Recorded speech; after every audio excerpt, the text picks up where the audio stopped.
If you want to make things that make things better, have fun doing it, and learn to help yourself and everyone around you flourish, well, you've come to the right place. Welcome to Enliven. This is the show where we explore what's possible and the people, the principles, and the practices that are going to help you build enlivening products and enlivening organizations. I'm your host, Andrew Scottsko, and my guest in this episode is Paula Daniels. Paula is the co-founder and chair of the Center for Good Food Purchasing, a nationwide program that uses the power of procurement at large public institutions to create a transparent and equitable food system that prioritizes the health and well-being of people, animals, and the environment. The center is currently partnered with 18 cities, 40 large public institutions, and is impacting more than 2.2 million meals a day and something on the order of $1 billion of institutional food spending each and every year. To give you a sense of Paula's background before her work on the Center for Good Food Purchasing, she had a fascinating career. Starting out as an attorney, she went on to become a senior official in both city and state government. She was a senior advisor to Los Angeles Mayor Antonio Villaraigosa and a commissioner of the LA Department of Public Works, the California Water Commission, and the California Coastal Commission, among many other roles. Among a litany of awards and recognition for her leadership in food and water policy, in 2018, Paula was chosen as a Global Ashoka Fellow, which is an extremely prestigious award for social entrepreneurs.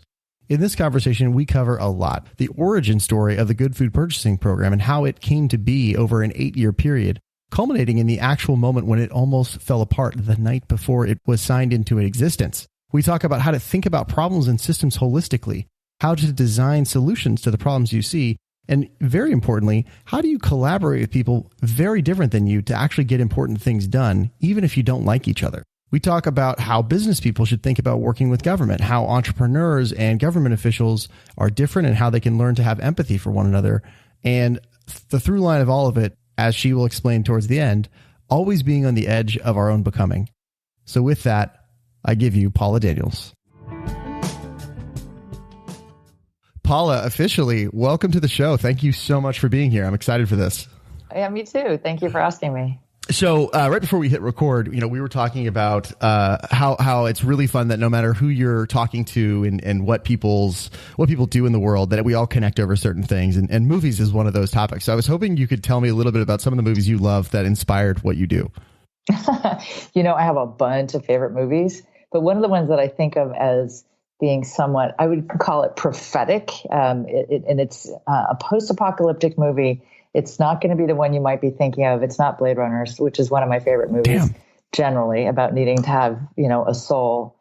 But the movie that I find really most closely related to my work is, believe it or not, WALL-E.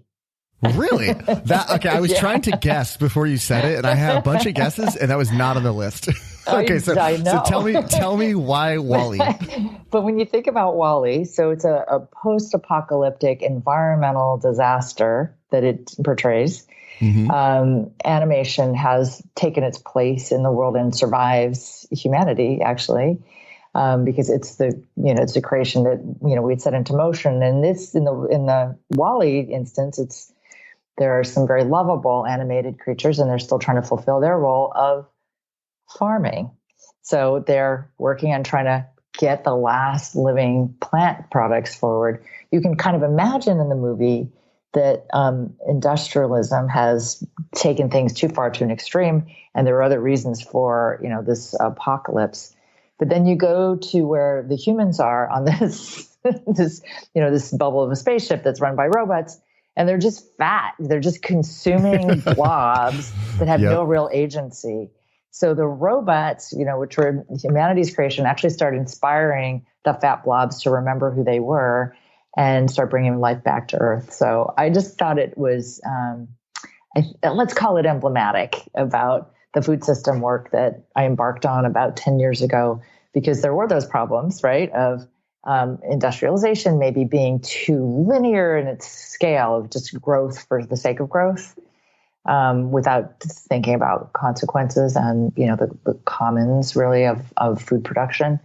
And then also it was about the consequences of that kind of consuming society and people getting too fat. So I enjoyed the movie for what it was, a love story between robots, but then and they are cute robots. They're very cute. WALL-E. WALL-E. Yeah. But when you when you watch it, you see what the writers were getting at in terms of really having a pretty significant theme and a significant point to make about consumerism and environmentalism. Absolutely. So I like that movie. I love that. I have heard you speak very powerfully in some of the research I was doing about a woman who was I believe, a dear mentor to you by the name of Dorothy Green. And I was hoping you could tell me a little bit about like what role did she play in your life, and what impact did she have on you? What did you learn from her? Oh, wow. So I'm sitting right now in the Heal the Bay office in Santa Monica. Dorothy Green was the founder of Heal the Bay. And I had been practicing law, and I was a partner in a civil litigation law firm. I was a trial attorney, but cared a lot about the environment. And Heal the Bay was just coming to an existence when I learned about it through a T-shirt at a mall. You know, they were using T-shirts to get their message across at a time when that was kind of innovative. And I started working with the organization. And the main thing about it was a draw to me because I always cared about ocean protection. Mm-hmm. I'm from Hawaii. Mm-hmm. I think it's natural if you're from Hawaii and part Hawaiian, which I am, that there's just a deep connection to the ocean. And the ocean, you know, its own is not merely that it has an existence that needs to be protected, but it has its own kind of agency, if you will, in the world.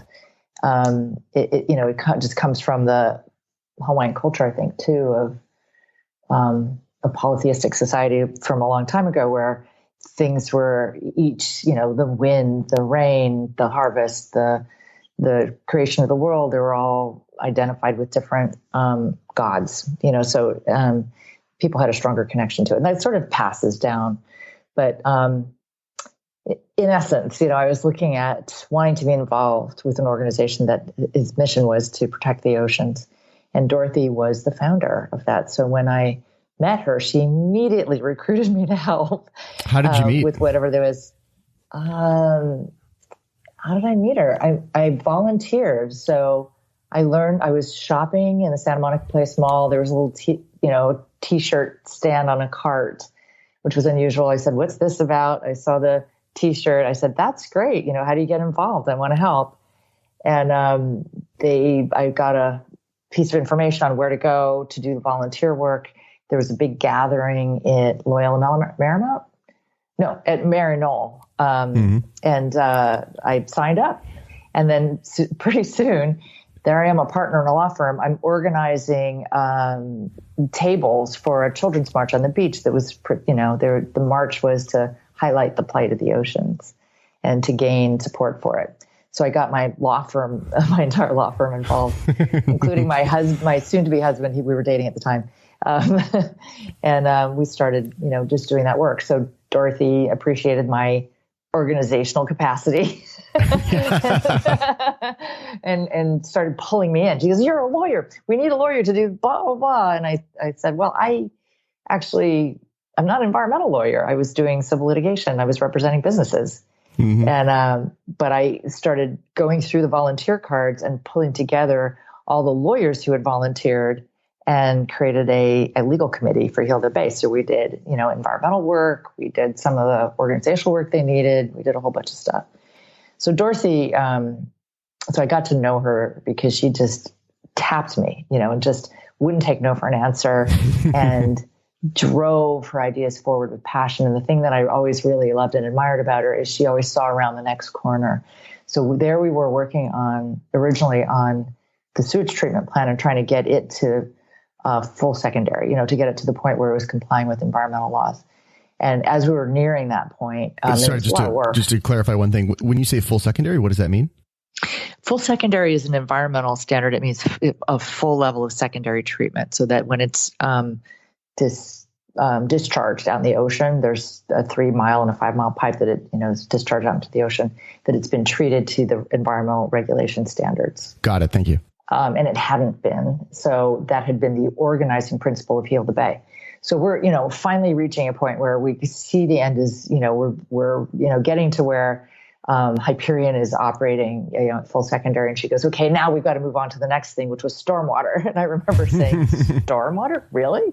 She goes, yes, there's an issue with stormwater. It's polluting. I was like, what? And she would also talk about, wow, now we need to unpave the LA River. We're like, you're insane. That could never happen. But she just kept moving to the next thing. She also pointed out, a lot of issues with aquaculture, actually, and some of the things to pay attention to in that area. Sure. She was amazing and was quite a mentor and really got me involved. And it actually changed my life because being involved with Heal the Bay, I got more deeply involved, ended up leading to me getting a political appointment. What is, when you think back on the time you shared with her and all the work you did together, what lessons from that do you carry with you today? Like, she seems like a really important figure in your life and someone who you probably think about a lot as you're going through your day to day. What stays with you? Like, what are the things you touch on constantly that you learned from your time together?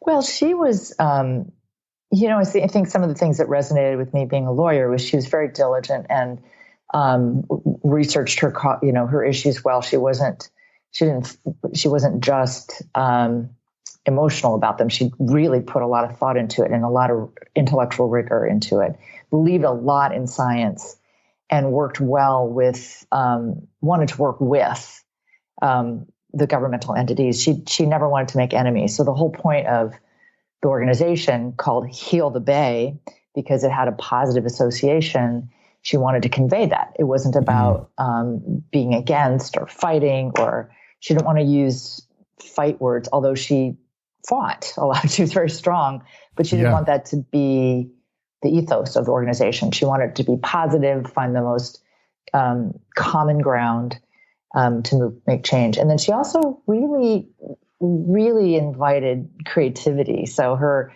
original goal, some of her priorities in terms of putting the organization together were to brand it well. So she got some volunteer artists, and we had Chai a Day doing work for us in the beginning, doing some volunteer ads. Yeah.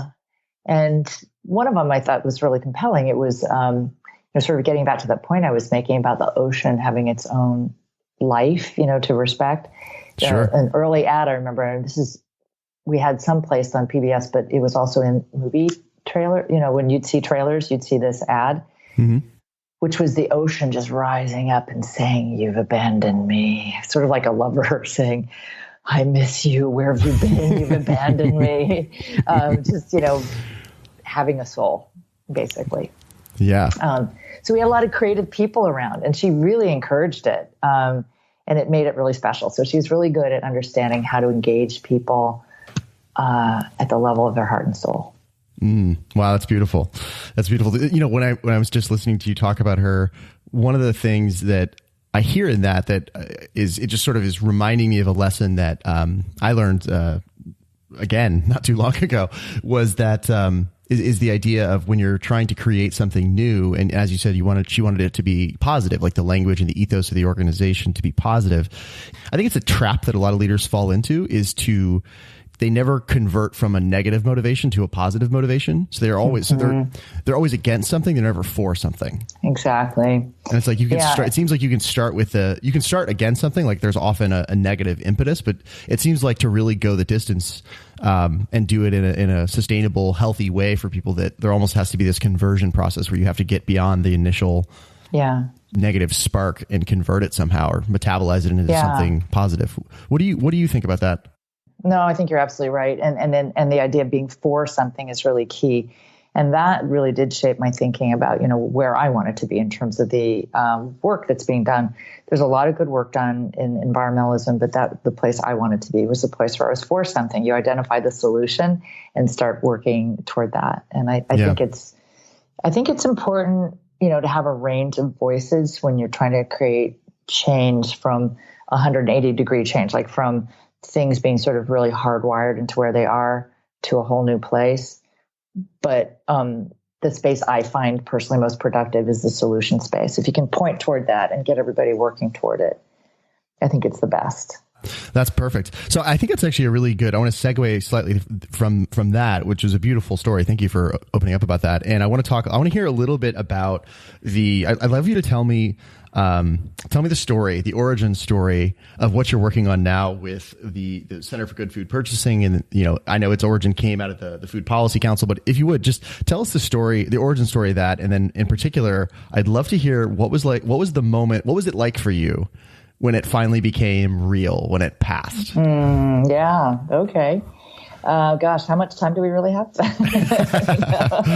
But, I had been appointed to a number of positions in government. So I was on the Coastal Commission, and then I was appointed to the Bay Delta Authority, which oversees the State Water Project, which irrigates the Central Valley of California. And it's incredibly important. It's the lifeblood of agriculture in the Central Valley. So I got to know a lot of agricultural producers, mostly large, and water districts there.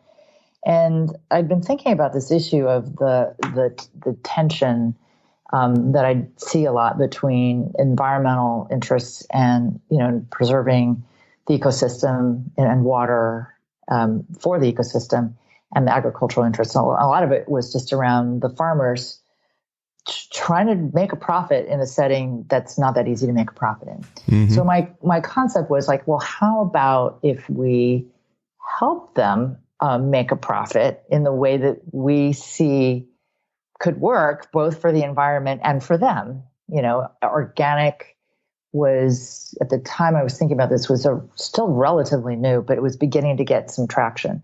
And that was an example of how you could have that organic seal. They could get a price premium for it, and then they could grow to that standard and make money while protecting the environment because the standard was set. But it still was, getting a foothold, and it was still expensive and hard for people to afford who don't have a lot of discretionary income for food.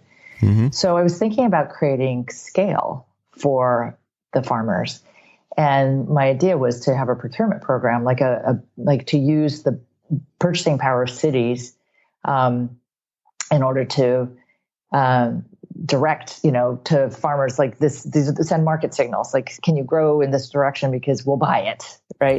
But you had to aggregate it. So that was an idea, but it sort of sat there and became the thing that I would talk about at cocktail parties or sometimes at lunches, and I'd sort of agitate about, like, yeah, we should do this. I talked to my friends in the environmental community about it. Everybody's so busy. And I was actually working on green infrastructure work. I was working on stormwater capture at the city of LA. I had become a public works commissioner, and I was working on changing our building codes and ordinances to do more stormwater capture. Okay. But so a friend of mine who wanted to who was at City Hall, he was a deputy mayor at the time, and he wanted to celebrate farmers markets because a friend of his had started farmers markets in Los Angeles 30 years before this time when he tapped me to come to a meeting.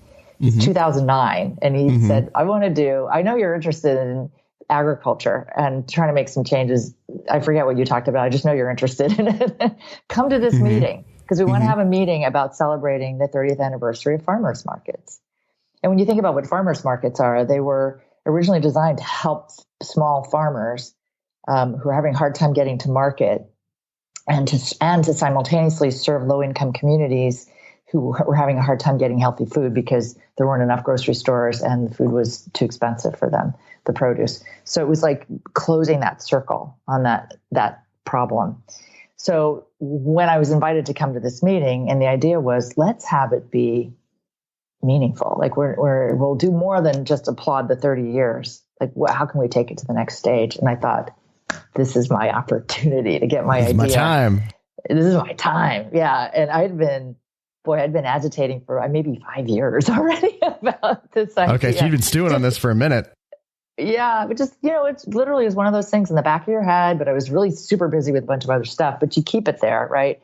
And you sense like, this is the moment I'm going to start working toward it. And so we had a group of people who were interested in doing some food policy work. I started, from there, bringing forward the idea of creating a food policy council, knowing that would be an important stakeholder group that would be a precursor to developing these sorts of programs. So we did that.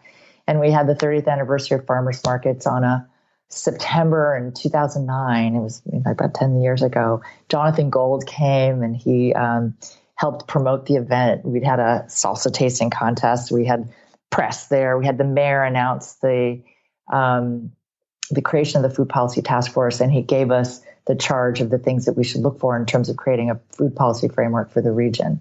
So that set us in motion. And then from that, the task force that we put together did come up with a range of ideas, including, agreeing that the procurement program is something important. A lot of them had thought of it as well. So it was great to start having that synergy. I've always found that whenever I have an idea, I find that somebody else might have too, if you keep talking about it, which just tells me it's an idea whose time has come. Its time is coming. Even if it's only a handful of you, it's like you find each other and go, yes, because it's just sort of out there. It's like molecules out there in the air, that somehow come together to make this wonderful. It's sort of floating in the ether, and you guys all find each other. Yes, it can happen if you put enough energy into it to keep it lit, right? To keep it as a light and keep it alive if you believe in it that much. And things sort of, fit into that for sure. So this was one of those. And we eventually did, all agree. We came up with 55 things that we thought needed to be done. They organized in 8 issue areas. And one of them was a procurement policy for the city and for the school district and for major institutions. So we set about doing the research for that. And it took 2 years of a lot of research around, and other policies around the country. 2 years of convening stakeholders, of thinking through how it can work, working with those who would be affected by a procurement policy, like food service directors and vendors and farmers, like anybody else who would be part of something that we implemented, getting their input on it.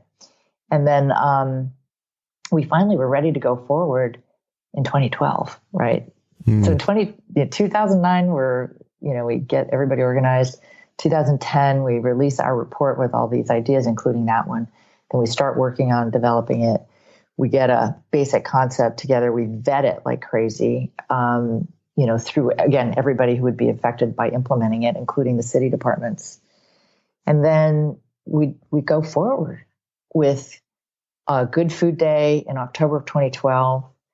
It's the last October we'll have together at City Hall, as Mayor Villagossa's, at that point, I was his senior advisor on food policy, because this had gotten so interesting to him that he created a position for me in his administration at a senior level. And we were doing lots of stuff around the country.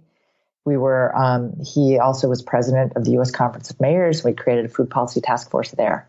And we're really starting to move this thing from, having cities connect up and get engaged in what they can do for food policy for their region, what they can do for the rural communities, how they can engage in the agricultural economy in a meaningful way, and seeing how their purchasing power can have an influence there. So it was finally ready after all our vetting. And the amazing thing for me was that there was no opposition. We went forward with an executive order and a council motion on October 24, 2012, which was a food day, which we were celebrating with a big public event.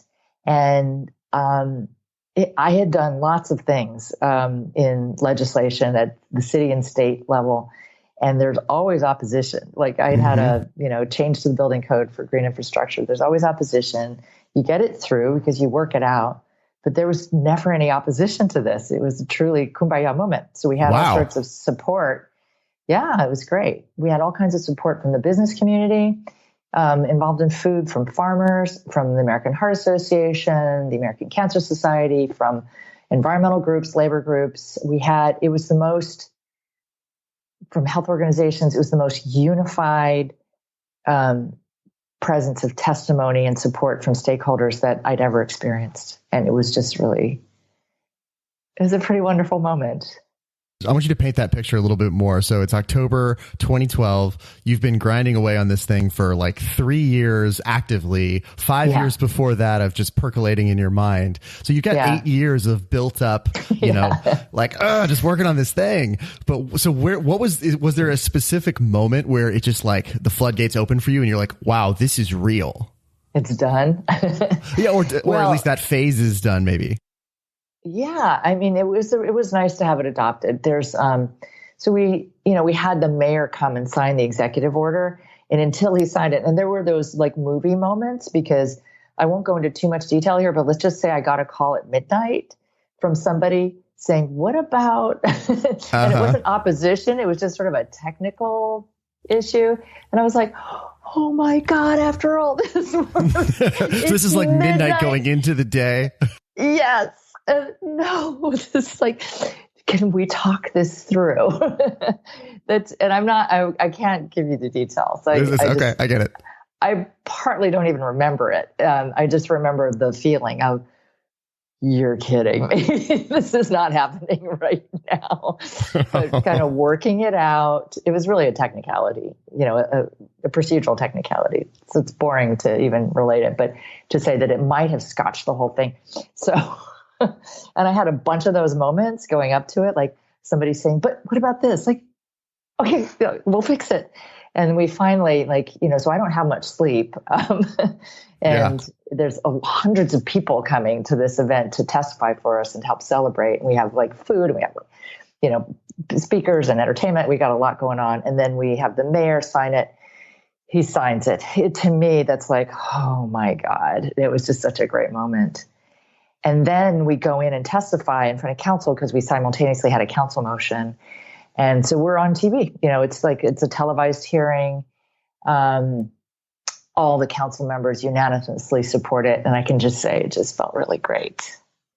It just felt really great. Trying to imagine, can you remember, when you think back to that moment where you saw him, pull out the pen and he sits down and he signs the thing. What was going through your mind, or what did you feel in that moment? Pretty relieved and happy and appreciative. I definitely appreciated his confidence in this. It had been a lot of work to get to that point, because for these things to happen, you have to have, it feels like 1,000 conversations a week. I'm only slightly exaggerating, but it is a lot of persuasion. You have to, run the gauntlet of legitimate scrutiny and do your due diligence. It's fair that people ask these questions. I'd certainly thought through a lot of them myself, but then as I was presenting it to, the rest of the team in the mayor's office, and, making sure he understood it, the mayor himself, and answering his questions about it. They're all fair questions. So there'd been a lot of that. So for me, I'd have a tendency to, I guess I learned this from being a lawyer. I'll breathe a sigh of relief when the ink is dry on the signature page, and not until then. And this was definitely one of those moments. And having that happen was just, it was pretty amazing. It was great. And then you go, okay, and now we got to do the work. Now it's real. Okay. The idea has been, okay, now we got to actually do it. Well, so after that, we then took it to the school district, which was our a really key objective, because they serve, their food budget is $150 million a year, and they were really a target. And this is LAUSD, I think? Yeah, thank you. Yeah, LA Unified School District. So they serve about 750,000 meals a day. They have a $150 million food budget. They're the big player. They're the biggest food service provider in the region. They're the big player in terms of food. So the month later, we took it to LA Unified School District.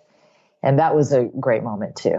And that, having both of those back to back was terrific. It was just exciting. I mean, a lot of what it felt like. So just to clarify one question. So when the mayor signed off on this and it became real, did that obligate the school district to do it? Or is it that now you had the legitimacy and then you could go effectively pitch it to the school district?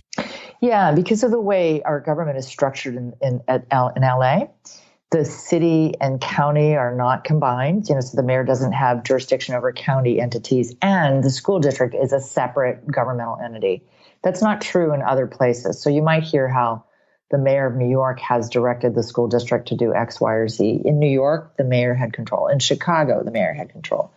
In LA, the mayor did not. I mean, that was something Mayor Virgosa tried really hard to do in the very beginning of his term, because he wanted to improve education for students. He was trying to get more control over the school district. Okay. But we didn't. What we had was persuasion. So the mayor was able to adopt it by executive order for the city. The council motion also confirmed that it would be adopted for the city, and also assured that we were 6 months from terming out. So it also assured that they would carry it forward, which they did. Yeah. So I have to say, I guess the best way I can describe it is it feels like surfing. It feels like you've been in the water, you've been paddling really hard, and you caught that wave and you had an amazing, you rode it. That's what it felt like. That's what it felt like. That is, I know that feeling, and that is an incredible feeling. So well deserved, and congratulations, of course. I mean, retroactively. Thank you. It felt right. Like everything lines up, and it was a good wave and a good ride. Yeah. So it's been 7 years or so that, since that fateful day in October 2012. And so tell me where, I know that things have scaled tremendously since then, and it's been quite a journey. So tell me about what has changed since then. Where is the organization today in terms of the Center for Good Food Purchasing, and what were some of those big milestone moments getting here from there? Yeah, well, so we did, I mentioned that we were part of the U.S. Conference of Mayors Food Policy Task Force, which I was, pretty much running at the time, or in a very leadership role at the time. And we were sharing a lot of best practices. So when we adopted it, I shared what we had done and developed with my colleagues around the country. They were very interested in it. But it was a program at the time of the LA Food Policy Council, which I'd also created, right? So I created the LA Food Policy Council as an initiative of Mayor Villaraigosa, but created it as a nonprofit so it could survive past his administration. There's lots of ways to structure initiatives, and I deliberately wanted this one to outlast us. And so I started setting it up as a nonprofit and starting to use some of Dorothy Green's, mentoring wisdom in creating something positive, creating something cross-jurisdictional, creating something with decision makers, creating something that had a good, creative vibe, for outreach, in bringing in a lot of stakeholders. So we created a nonprofit. But so when other cities around the country were interested in the program, they didn't feel they could adopt the LA Food Policy Council program. So we realized after time that we should probably pull it out and create it as its own entity. So we did that in 2015. We created the Center for Good Food Purchasing. We moved the program from the LA Food Policy Council to the center. So Alexa Delwich, who was my staff member, my key staff person when I was putting the LA Food Policy Council together, and she'd also been, I'd asked her to lead, we had a bunch of different programs. We had a Healthy Neighborhood Market Network program. We had a bunch of other programs. So Alexa was the lead on that program under my supervision. So then we pulled it out and created the Center for Good Food Purchasing in 2015. And we immediately started getting interest from around the country. Oakland was interested. Austin, Texas was interested. Soon we had San Francisco interested, and they adopted it. Shortly after that, Chicago. And we were working with partners in these different places. So we're now at a place where we have 18 cities, 40 institutions, and close to $1 billion worth of food purchasing information enrolled in our program. So we're in Chicago, New York, Boston, DC, and in many other places around the country. No, I think it's so interesting, and I want to explore that a little bit.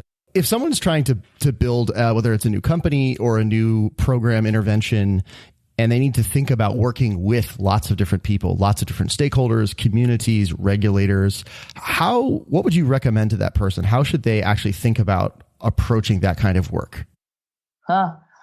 Yeah. It's so different for every situation. It's unique as every family is unique. Every Thanksgiving dinner is unique, right? And every family is unique. And I know there's a great quote on it that I'm not going to remember well. It's a Russian quote.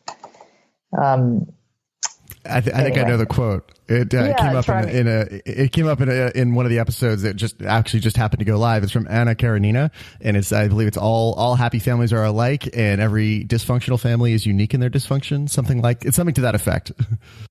We're going to have to figure it out. But basically the point of it, the quote is that it's mostly uniqueness, right?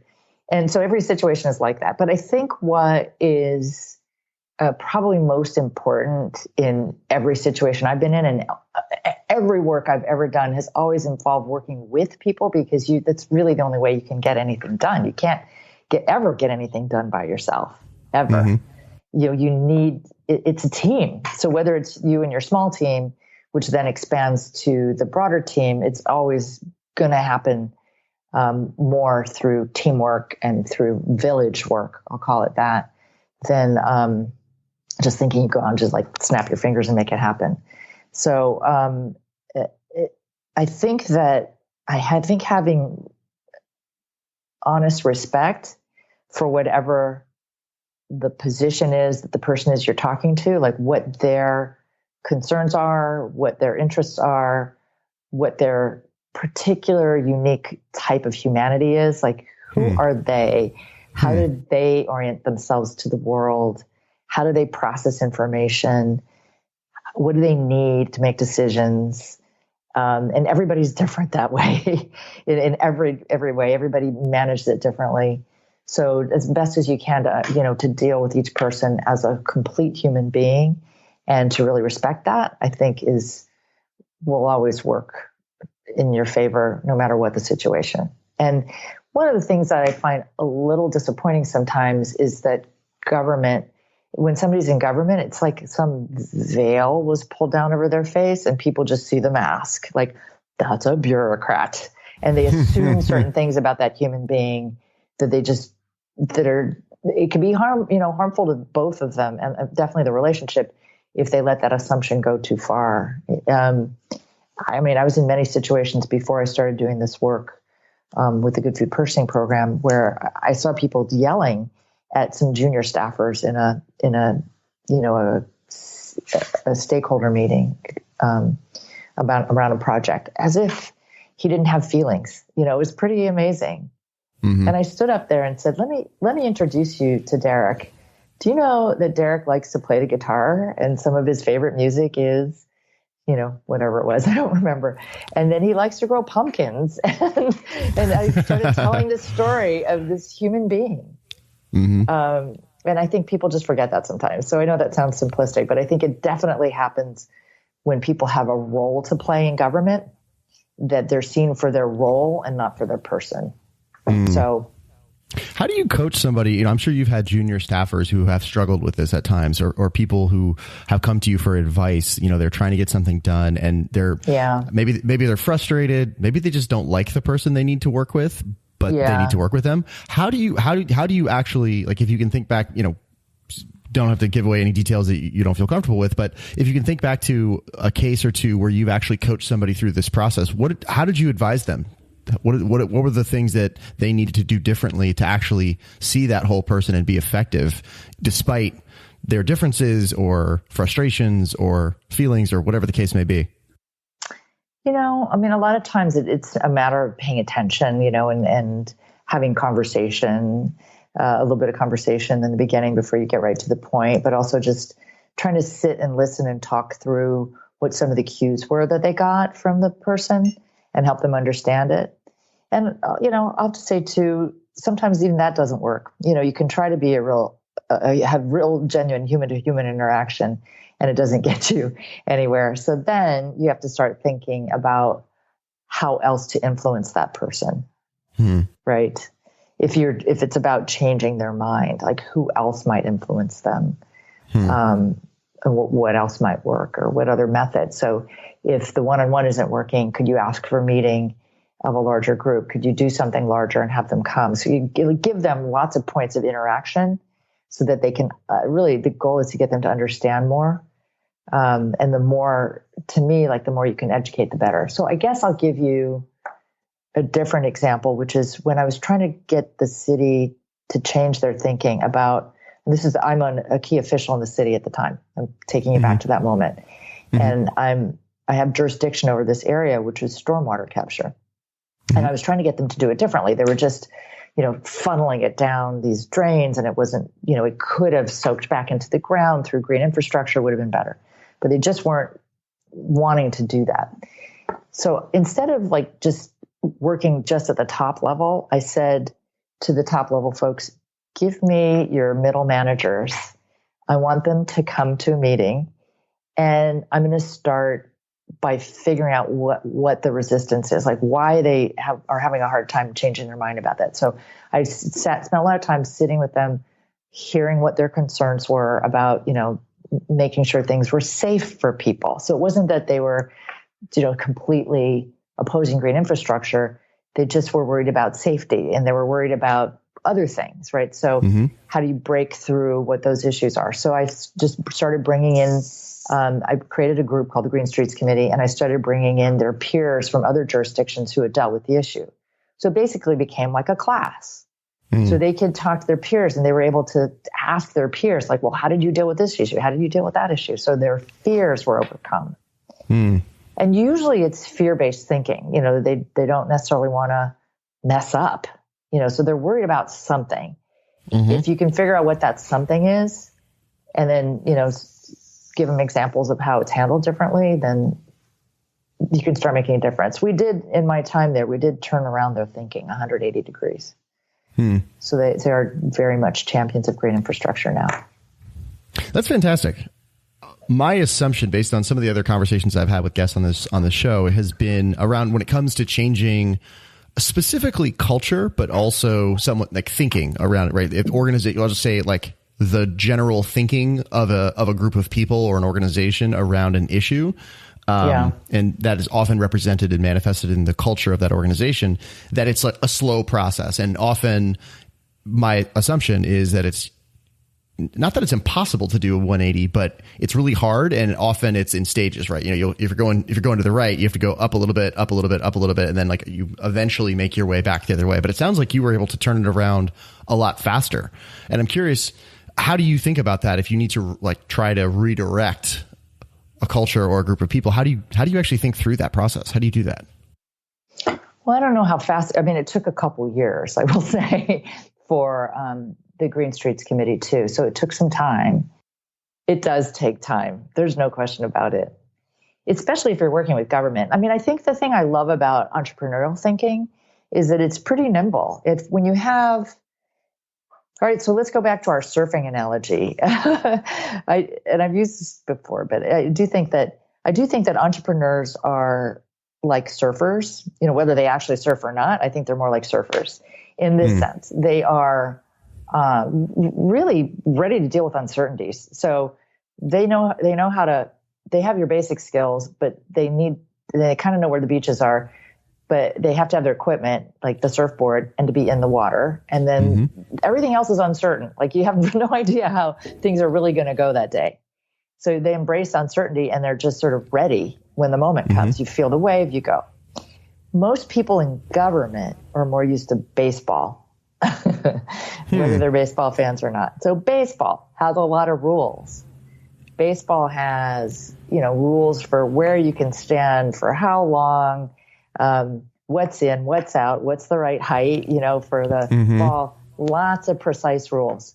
So it's an amazing sport. But so you have entrepreneurs and baseball players in the room, you're playing different sports, right? So entrepreneurs are more like surfers. Government people are more like baseball players, because they're like, well, what's the rules? Like what's in, what's out, what's where are the safe, lines? What's not. Yeah, where are the lines? But it's legit. You need to have that for government to operate effectively, but you also need to make room for this other kind of entrepreneurial thinking. So, one of the things that executives are, particularly in the political offices, is they bring in people who are more willing to deal with uncertainty and risk. So those offices are going to be more likely to be entrepreneurial in their thinking. So you can kind of, match it up. Sometimes you just got to help.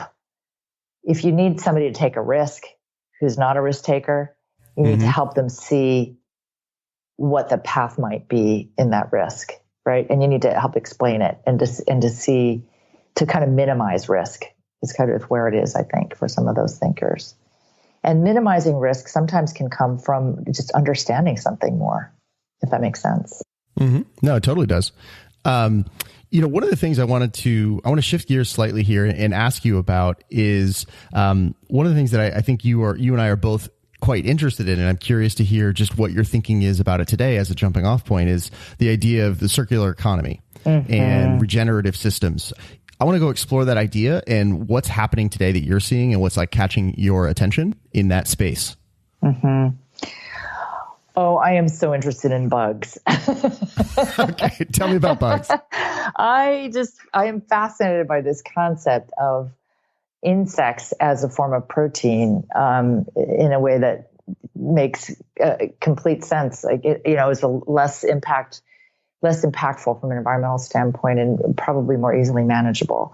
So, and it can really tie into the circular economy in food. So I've been learning over the past few years about food waste being used to grow insects for various types of feed. So food waste could be used to grow insects that people could eat. So crickets, I mean, that's been happening for a long time in cultures like Oaxaca, I think, is very big on crickets. They have cricket tacos and so forth. And other parts of Asia, the humans eat the bugs directly. And I knew somebody who was using spent brewer's yeast from the craft breweries to grow crickets, and then he would roast and grind them into flour, and they'd be part of protein bars. And it's actually pretty good.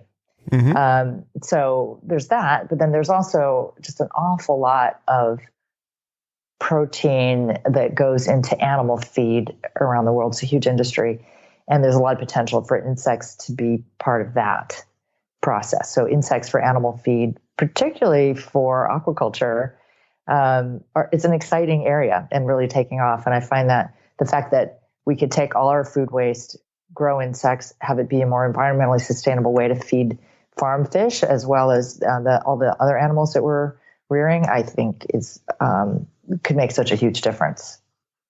Totally. So actually, I realized I want to back up a quick second. When you think, for someone listening to this who's not familiar with the idea of the circular economy or a regenerative system, what does that mean to you? Yeah.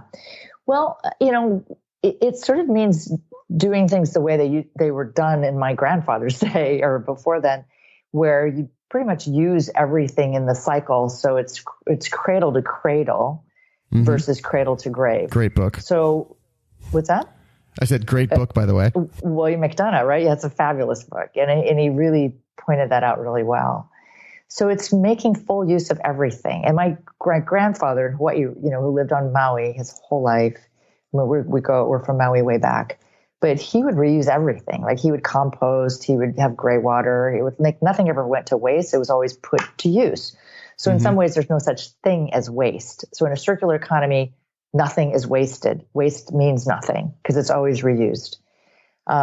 Whereas what we became enchanted with in the 20th century as a culture was a more linear process, and we became enchanted with our engineering prowess and industrialization, but it's extractive and it's one way, so you pull it out of the ground or wherever else you're pulling it out of, tends to be the ground, but you pull it out of somewhere, use it, and then throw it away. And you've got a lot of problems that you've created along the way because you haven't closed the circle. So by reusing things, like even the idea of stormwater that I mentioned, it was to take stormwater and run it over the bioswales, over grasses that would nourish the grasses and replenish the groundwater. That's circular when it comes to water. So you can do the same with just about anything that you think of, but definitely with food. The idea that we're, really using up the soil and everything that's in it to grow food that we then just throw away is linear and wasteful, because if we're throwing it away, it just sits in a landfill and doesn't really do any good. It actually creates methane emissions, which aren't great. So if we instead were to use that waste in some ways, like repurpose ugly food or imperfectly sized food, but then also find something that would be made out of that food waste. Some people think of compost, but I think if you can make other materials out of food waste, even better. So if you can make more food out of food waste, you've just created a circle. It's gone cradle to cradle. Totally. So when So this is one of the ideas that I love, and I'm so happy you brought up Cradle to Cradle, because that was when I think over the last 5-10 years of my life, that was one of the books that has most impacted my thinking. And like, I remember it was like getting hit upside the head with a baseball bat when I read that book. I was just like, whoa, this is completely different, way of thinking about the world. And then going on to read their follow-on book, The Upcycle, was similarly, deeply inspiring. So I think where I'm going with this is, I think this is going back to your fantastic reference, the Victor Hugo quote of nothing being more powerful than an idea whose time has come. Why is this the right time? Like, why now? And how does someone who likes this idea engage with it? Oh, that's such a good question. Well, I think the awareness of the issue has just really taken hold. Particularly for food waste. I want to give a lot of credit here to my good friend Dana Gunders from NRDC, who worked on a report that I remember food waste was not on people's radar. She released the report. It was, published. The New York Times did a story on it, and boom, it became what everybody was talking about. So an idea whose time has come, but she was catalytic.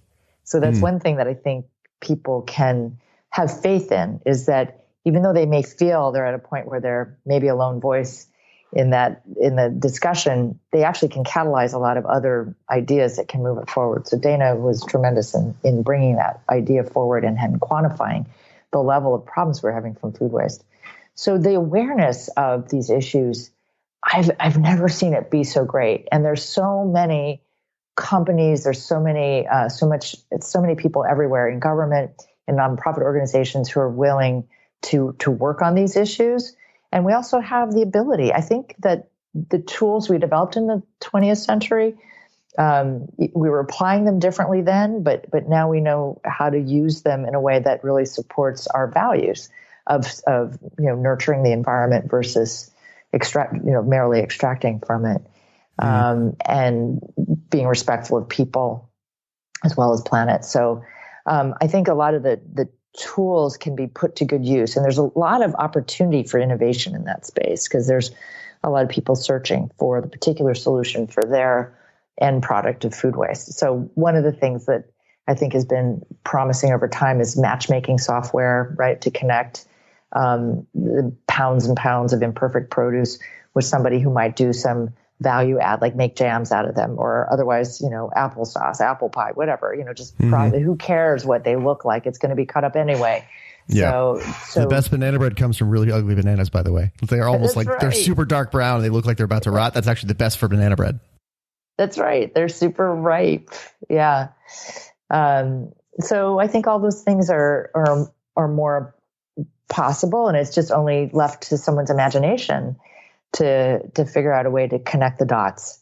So it's a matter of seeing, where the gaps are and connecting the dots. And there's eagerness, there's funding, there's all sorts of investments in it. It's a great time to innovate in those areas. One of the things that is very clear to me from the conversations you and I have had so far, even outside this conversation we're having now, is you are clearly a holistic thinker, a systems thinker, right? You're not just looking at the particular situation, you're looking at the system around that situation and what are the causes, what are the effects. If we do this, then what happens after that, et cetera. How do you teach the people who you work with, like your junior staff, how do you teach them to think that way? And how do you actually implement those ideas and put them into reality? I think a lot of them come to us because they are that way anyway, I have to say. Because, I think they're attracted to the enterprise because they see what it does do for the system.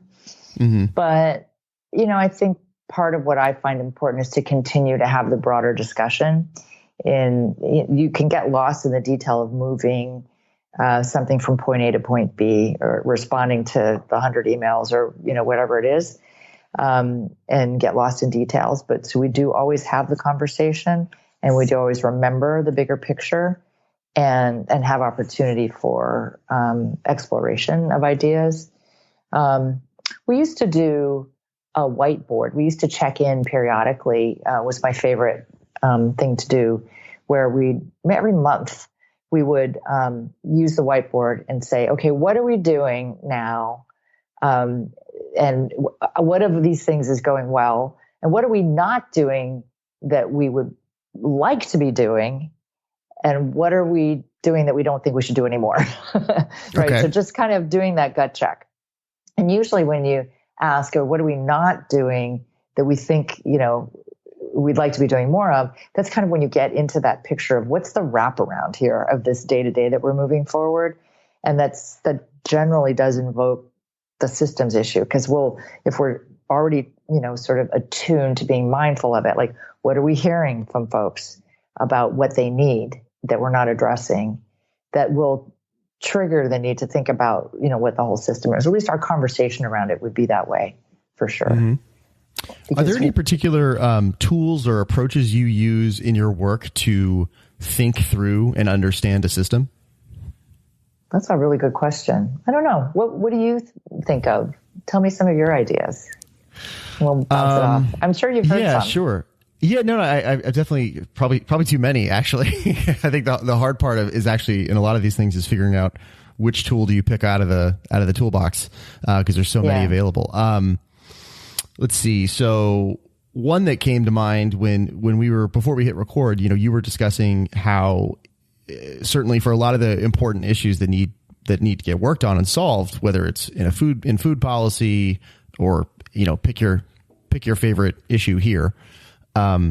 There is sort of inherent tensions that have to be managed, right? Like, for example, the tensions that arise if between the private sector and good regulation, right? That's an inherent tension in capitalism, frankly. Mm-hmm. And when you said that, what came to mind was a tool set that I learned about. I'm blanking on where I learned it. It'll come to me in a minute, but basically called polarity management, I believe. Like it's polarity management, maybe polarity mapping. I can't remember. And it's this idea that we approach, at least this hit me like a ton of bricks, because I'm very problem solution oriented, like you were describing, where it's like, I see a thing. What's the solution? How do I solve it? And it turns out that this idea of polarities, or I also refer to them as think of them as paradoxes. They're not solvable. They're inherent, built-in, interdependent tensions that can't be solved. They can only be managed. And when you manage that tension well, you minimize the downside and maximize the upside. When you mismanage it, you get mostly downside. So that's an example of one that comes to mind just listening to you. Yeah, I can't say, it's good to hear about that. I can't say I've thought of tools. I guess I probably just am a systems thinker. So my conversations tend to be in that vein. So when staff are working with me, that's how we roll. It's what we talk about, it's how the conversations go. But it would be, it'd be helpful to have tools. I hadn't thought about that. Yeah, for sure. This kind of just goes to the idea with the podcast, always trying to find ways, how do we make this useful and applicable where someone who is interested in the idea can run with it, right? Two other tools since you asked that I've heard of and engaged with directly to some extent that I don't know them well enough to say they're slam dunks, but they seem legit and I want to work with them more and see what emerges. One, just as a resource that I've heard recommended a lot and I finally read is, I believe it is the book called Thinking in Systems by, I want to say it's Donna Meadows. I don't remember the exact name, but I'll put it in the show notes. And the other one is, I'm pretty sure he's writing a book right now because it looks like he's been posting all of his drafts for the last 2 years. There is a guy who I have mad respect for based out of the UK named Simon Wardley, who think everyone, do you know Simon? You know of Simon? I've heard of him. No, keep talking. I've heard of him. Okay. So have you seen any of the stuff he's been working on with all his strategy work? I think so. Okay. I want to know more. Okay. So, this guy's fascinating to me. If anyone knows him and can get him on this podcast, I would be deeply in your debt forever, for anyone who's listening to this. But, so he has a fascinating story. He has a background in technology and, I'll link to some of these in the show notes, but long story short, he has developed a method for doing systems and strategy mapping that I find to be totally innovative and fascinating. And I've read a lot of strategy stuff because, my interest in business over the years and leadership, et cetera. And most of it is crap, frankly.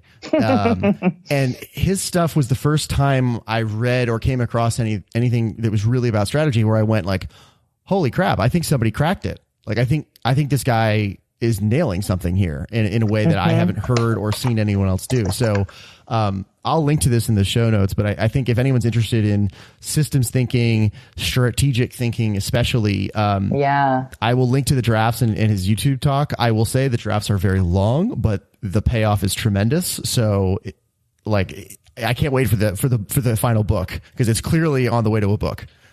I actually am seeing it here. So you know what? You're making me realize how that I have tools that I didn't realize I had, I guess, but how I use that with my staff. It's that I mentioned the whiteboard and I mentioned the exercise we go through, but usually I map it out.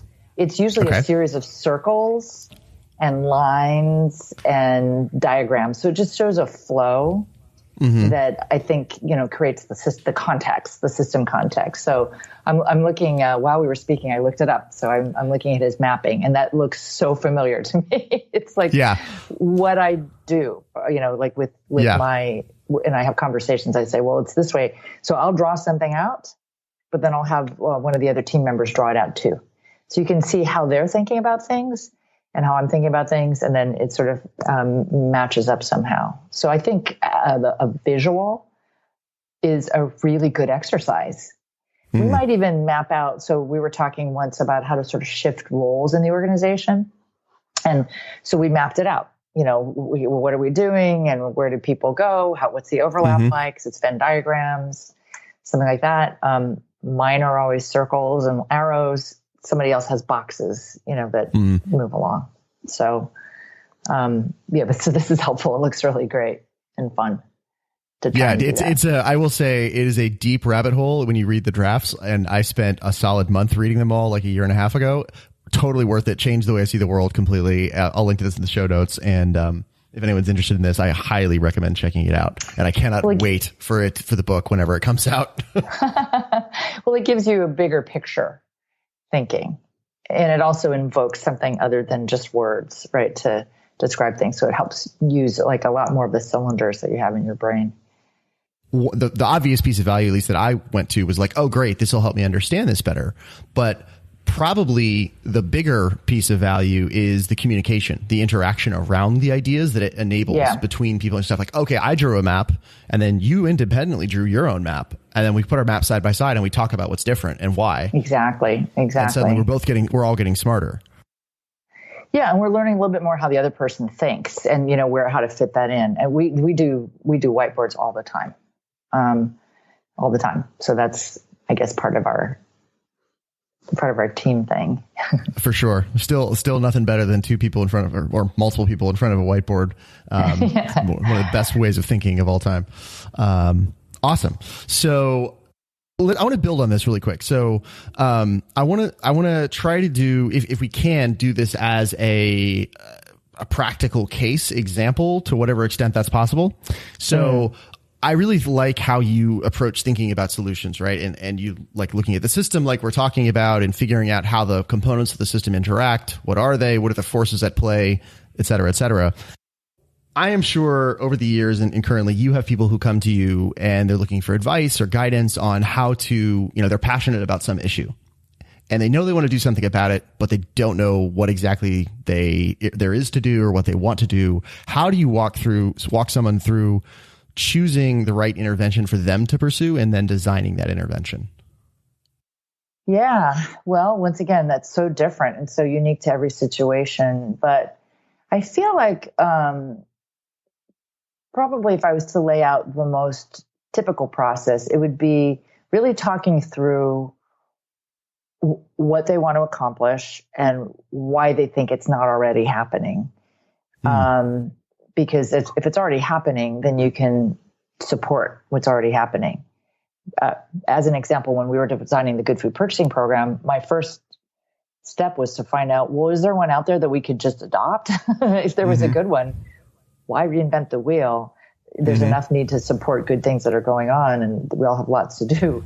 So, but what we found when we did the research was there was something missing. So what was missing is a bit of, the metrics. So what was missing is the verification. There were components, values that were missing. So we added them in. But usually, so once you start, it always to me starts with really rigorous research, finding out what's already happening in the field. Because sometimes you'll find out as you go through the process that it is already being done. But maybe it needs to be modified a little bit to do a little bit more of what you want. So it's kind of a gap analysis, really, is what you need to get to. And then you need to look at who the players are, like who's creating the most movement in this area that you're concerned about. Where are the power structures that are moving things in whatever direction they're in? And what would be interesting to them to change how they're doing, or what would just sort of make them not relevant, one or the other. So with the Good Food Purchasing Program, I looked at the power structures and I said, well, how do I get them to shift what they're doing? And created something that is making that shift.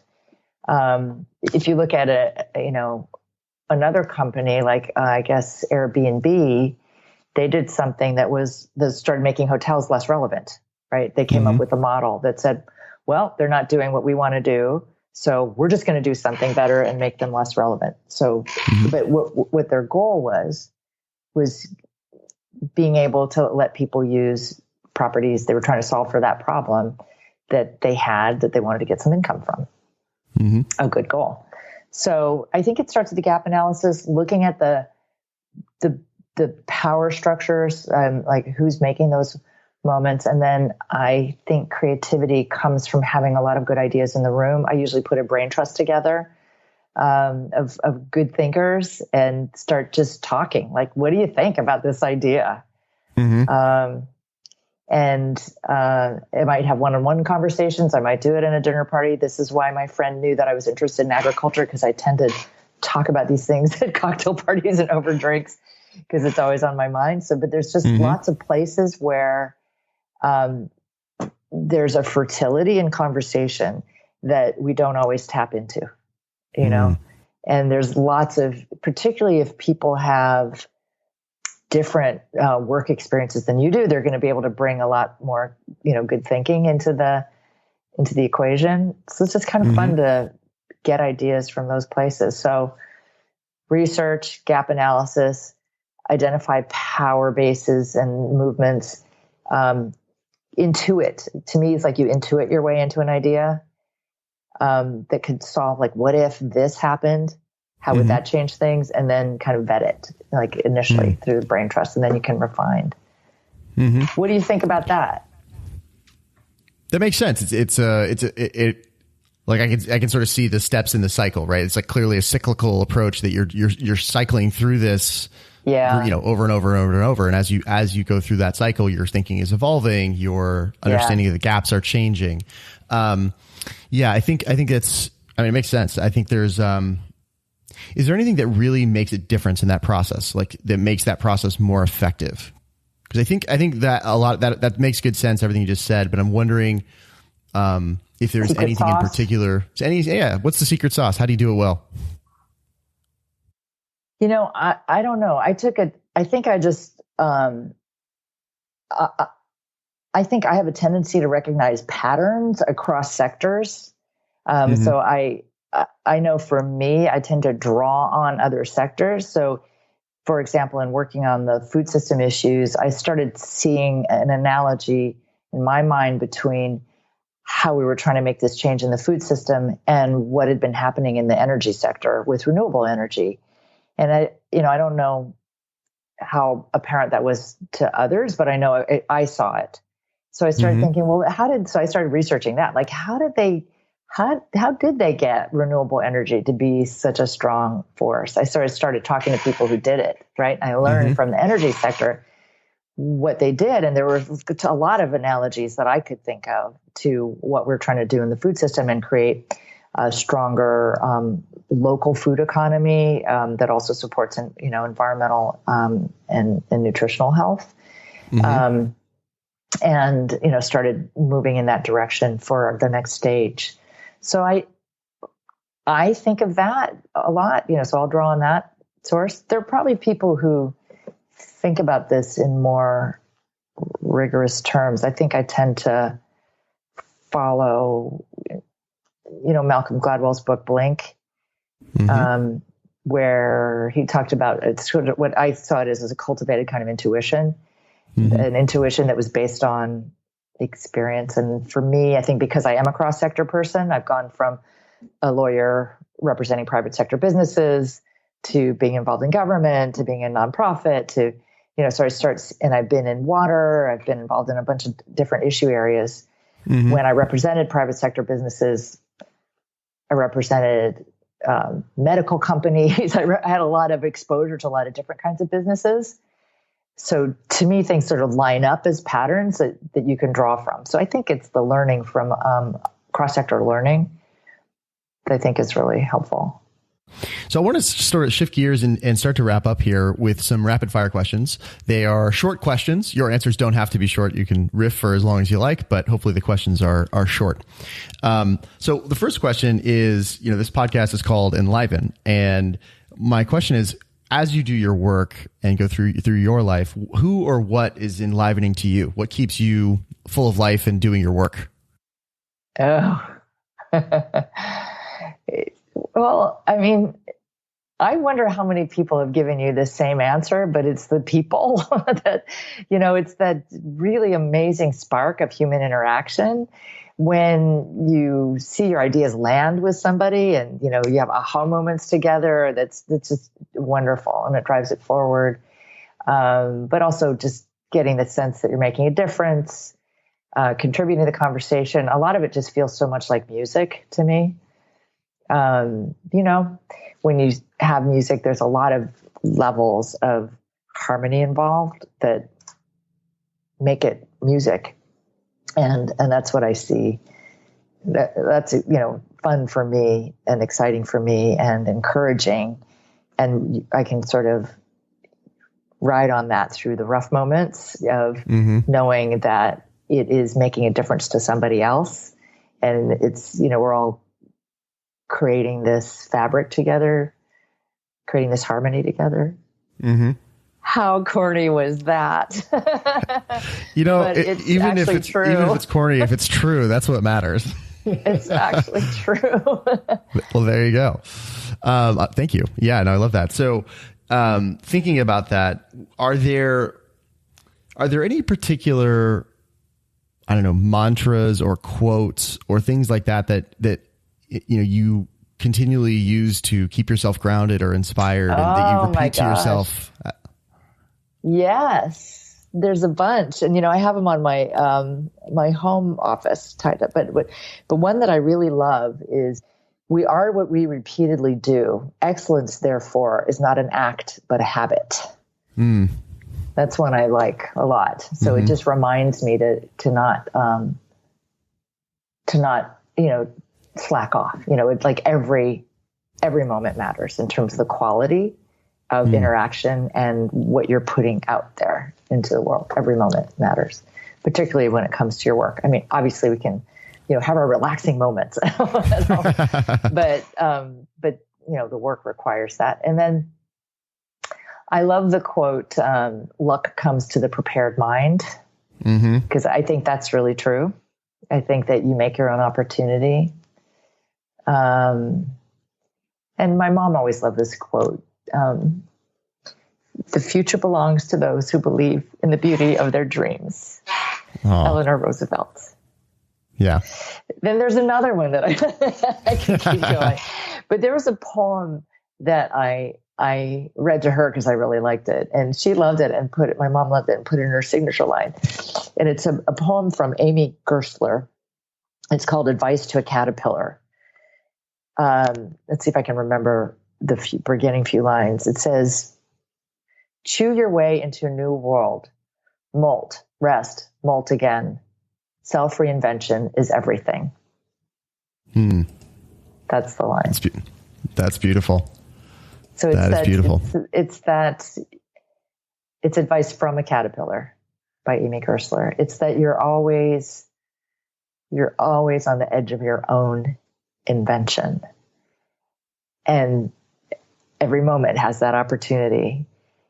It's part of what I love about LA, to be honest. Living here in LA is that I feel like LA, people have asked me about it when they come from other places, like, what do you love about LA? I don't get it. And I think if you don't get it, you have to live through a reinvention, because LA is always on the edge of its own reinvention. It never stays in one place. It's not, the only tradition about it is that it changes, and it's a very creative place. It's always becoming.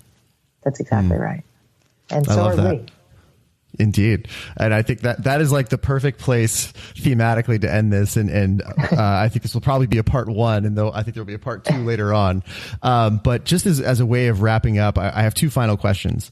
The first question is, before I ask my last question, where can anyone listening to this find you online, connect with you, support what you're up to in the world? Oh, sure. Yeah. Well, I have a Twitter handle. So my Twitter handle is an easy one. It's Paula A. Daniels. And then our website is goodfoodpurchasing.org for the Center for Good Food Purchasing. Perfect. And just actually riffing on this will be my question before the last question. Is there any requests you have of the listener? Is there anything, if someone's listening to this and has felt really inspired by this conversation and what you're up to, what would you ask them to do? Oh, I mean, I would just love to hear their ideas for supporting the circular economy in the food system, because I'm sure there's lots, and I'd love to hear them. But, supporting our organization would be great. Learn about what we do, but keep the conversation going, I think is the main thing, and to keep the ideas generating and to keep on becoming. I love it. So riffing on that theme, I think you have one of the coolest titles I've ever come across, being the chief, the chief of what's next. So with the theme of always being on the edge of your own becoming, what's next for you? One of the things that I want to look at next is our sustainable aquatic food economy. I feel like so much of the work that we've been doing in the food system, very important work, relates to land-based agriculture. And separately, we have the folks who work on fisheries and sustainable fisheries. We need to marry that up, as well as looking at aquaculture, because it's a really important force in the world right now. And there's more, aquaculture being cultivated worldwide than there is beef production worldwide. But in the United States, we're not doing as much at all. And yet we're consuming an awful lot of seafood. So there's a big opportunity there. And that's what's next for me, is I want to start looking at how to manage the potential growth in that area in a way that protects the environment, provides good jobs, and nourishes our people. And I think that it's entirely possible. And I'm really excited to be working on that. I love it. Well, Paula, thank you so much for the time, for sharing your stories, and just really inspired by what you're doing. So thank you for what you're doing, and keep it up. Thank you. Thank you very much. This is a lot of fun. Thank you for having me on the show.